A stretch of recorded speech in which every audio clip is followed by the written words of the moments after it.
waan idin salaamo dhammaan saaxiibada ku xiran channelkayga aad ayaan idinkaga mahadcelinaa sida wanaagsan aad ula socotaan muuqaaladan bartan soo dhigo soo dhawaada saaxiibayaal maanta waxaan rabaa inaan idinla wadaago xog aan kaga hadli doono hadda ka hor markii ay dhacday in Mitum Chakraborty noloshiisa la badbaadiyo hadda waa kii jilaaga badbaadiyay noloshiisa xogtaas ayaan idinla wadaagi doonaa balse intaan u gudagelin muuqaalkayga waxaan idinka codsanahay channelka in aad subscribe inoo saartaan haddii uu muuqaalku cajab gelin hadhow ay loobin inaad like inoo saarto wixii ra'yi aad qabtana commentiga hoos inoogu reeb soo dhawaada saaxiibayaal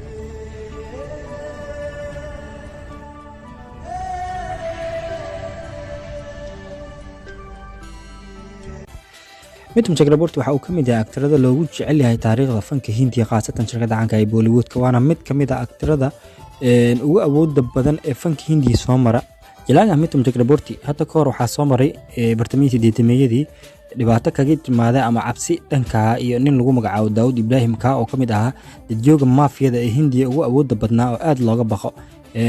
aktarada aflaamta sameeyana aad ayay kaga baqi jireen ninkaasi ninkan lagu magacaabo Daawud Ibrahim ayaa waqtigaas xiriir waxa uu la lahaa mid ka mid ah gabdhaha Bollywood-ka caanka ahaa taa oo lagu magacaabo Mandagini atiyadaani lagu magacaabo waxaa lagu xasuustaa aflaam dhowr ay la jishay jilaaga caanka ee Mitum Chakraborty sida aflaamta kale ah Dansi iyo sidoo kale Commando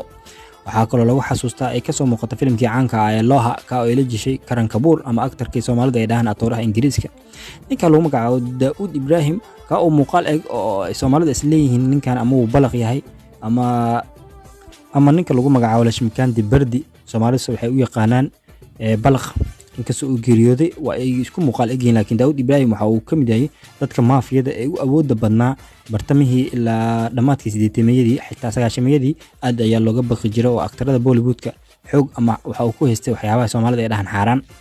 ama ay ka cabsi jireen aan dhahay saaxiibayaal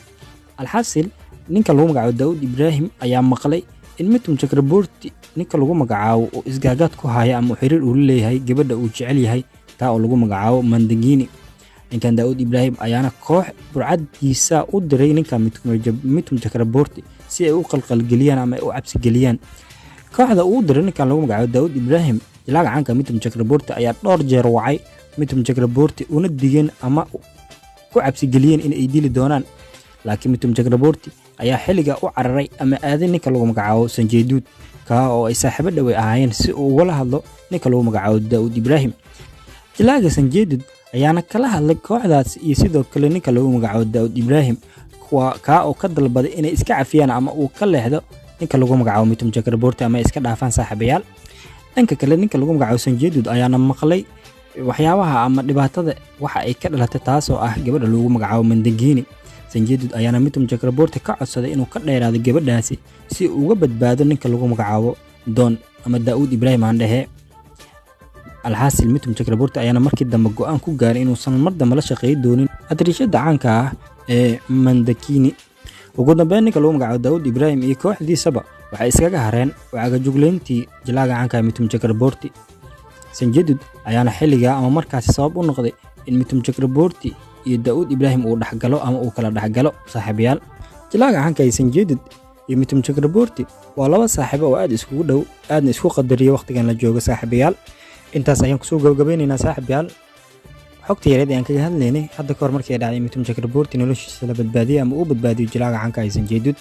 wadlan haddii aad ka hesho muuqaalkeena like inoo saar channelka haddaad ku cusub tahana subscribe inoo saar wixii ra'yi aad qabtana commentiga hoos inoogu reeb waana ku mahadsantahay daawashada muuqaalkeena